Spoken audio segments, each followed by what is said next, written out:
क्या बात हुई सुनील? कभी तो मुझसे भी कुछ पूछ लिया करो। आज शाम मुझे बहुत काम है। मुझसे पूछे बिना तुमने हाँ क्यों बोला? ओहो, तो अब पूरे दिन घर में खाली ऐश करने पर भी मैं तुमसे पूछूं कि बिजी तो नहीं हो? अरे फालतू का मेलोड्रामा नहीं चाहिए मुझे। टाइम से तैयार रहना। उसे सच में आज बहुत काम है बेटे, तू अकेले चला जाना। पहले पैसा कमा कर इनके खर्चे उठाओ और फिर नाटक देखो जरा। दोनों बाप बेटे हमेशा की तरह दोनों सास बहू को कड़वी बातें सुनाकर ऑफिस चले जाते हैं, जिसकी अब आदत होने पर वो दोनों भी किसी से कुछ बोले बिना अपने काम में लग जाती हैं। इसी तरह सुबह से शाम हो जाती है। मम्मी समझ नहीं आ रहा, इतने सारे काम पड़े हैं जो कल सुबह तक अगर पूरे नहीं किए तब भी हम पर ही इल्जाम आएगा, और अगर पार्टी में नहीं गई तब भी सुनाएंगे। अरे इन कहो की तो आदत हो गई है बेफिजूल काय करने की।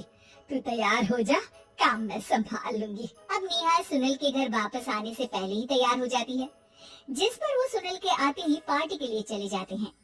वहाँ पहुंचकर हमेशा की तरह सुनील अपने दोस्तों में बिजी हो जाता है और नेहा एक कोने में खड़ी रहती है।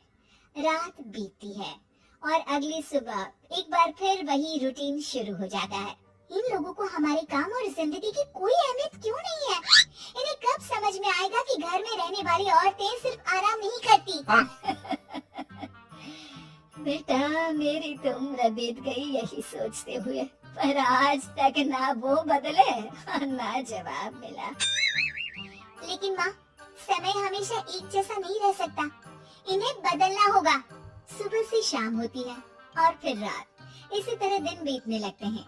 एक शाम सुनील और उसके पापा ऑफिस से जल्दी घर वापस आते हैं। तब हमें पार्टी में जाना है, सूट प्रेस करके दे दो और जल्दी तैयार हो जाओ। अरे तुम भी और घंटों मत लगाना, समझे? इसके आगे नेहा या सास को बोलने का कोई भी मौका ना देते हुए दोनों वहाँ से चले जाते हैं। कुछ देर बाद चारों पार्टी में पहुँच जाते हैं। यहाँ सब समझदार और पढ़े लिखे लोग हैं, कोई बेवकूफी करके मेरी नाक मत कटवाना। और तुम तो खासकर अपनी जुबान काबू में रखना, बहुत चलने लगी आजकल। आप लोगों की शायद हमेशा हर जगह हमें इंसल्ट करने की आदत बन गई है। अच्छा, जब शॉपिंग पर मेरे ही पैसे उड़ाती हो तब ये बगावत याद नहीं आती होगी। काम न काज की दुश्मन अनाज की। ऐसा बोलकर सुनील अपने दोस्तों के साथ चला जाता है और ससुर भी ऑफिस के लोगों के साथ गपशप में लग जाते हैं। लेकिन सुनील की बात से परेशान नेहा और उसकी सास वहीं एक कोने में खड़ी रहती हैं। शांत हो जा, कर ही क्या सकते हैं। चल कोल्ड ड्रिंक पीते हैं, गुस्सा उतर जाएगा। जैसे ही नेहा और सास कोल्ड ड्रिंक लेने पहुंचती हैं, तो उन्हीं के बराबर में अल्कोहल का काउंटर देखकर नेहा का चेहरा चमक उठता है। वो मुस्कुराकर सास के कान में कुछ कहती है और दोनों पीना शुरू करती हैं। कुछ देर बाद दोनों चिल्लाते हुए अपने अपने पतियों को ढूंढने लगती है। कहाँ है सुनील? देख, तेरी असलियत आ रही है। कहाँ है सुनील के पापा? देखो, तुम्हारी शामत आ रही है। ये नजारा देखकर पार्टी वहीं थम जाती है। सब लोग उन्हें ही देखने लगते हैं। ये है मेरे पति। अरे काहे के पति?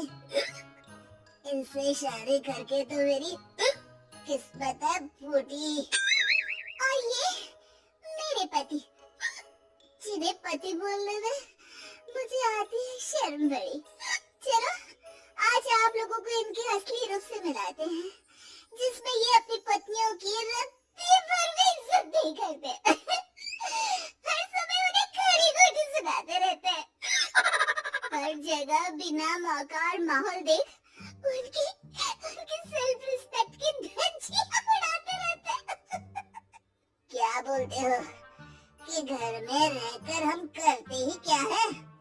अगर ऐसी बात है तो घर से खुद अपने कपड़े धोना, प्रेस करना, सब्जी खरीदना, खाना बनाना और पसंद ना आने पर दोबारा बनाना, जैसे हम करते हैं ना। फिर घर की सफाई, सारा सामान अपनी जगह रखना, जो तुम्हारे फेंकने पर हम करते हैं। और फिर फाइनेंस मंत्री बनकर लिमिटेड पैसों में बढ़ती कीमतों के साथ घर का बजट बनाना। सुनील, इन्हें चुप करा, अपनी तो कोई इज्जत है नहीं, हमारी भी खराब कर रही है। ये तो और बढ़िया है, अब अच्छे से सुनो। नेहा, ये क्या ड्रामा है? ड्रामा तो अभी शुरू हुआ है जी।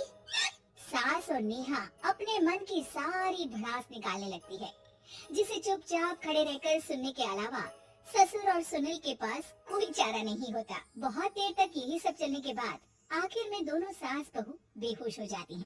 अगली सुबह सिर दर्द के साथ दोनों की नींद अपने अपने कमरे में खुलती है, जिस पर उनके पति उन्हें हॉल में लेकर आते हैं। मेरा सिर इतना दर्द क्यों कर रहा है? मेरा भी। इतनी देर में ससुर 2 गिलास नींबू पानी लेकर रसोई से बाहर आते हैं। ये लो नींबू पानी, इससे सिर दर्द ठीक हो जाएगा। हम दोनों आपसे कुछ कहना चाहते हैं। सास बहू हैरानी से एक दूसरे को देखने लगती हैं। तभी दोनों बाप बेटे उनसे माफी मांगते हुए कहते हैं, हमें कभी एहसास नहीं हुआ कि अपने ईगो में हम दोनों आप लोगों के साथ कितना बुरा कर रहे हैं। आज से हम भी घर के काम में हाथ बटाएंगे। और नेहा, मैंने तुम्हें जॉब करने से रोका, उसके लिए भी सॉरी। तुम्हें जो करना है करो। ये सब सुनने के बाद सास बहू मुस्कुराते हुए एक दूसरे की तरफ देखती हैं।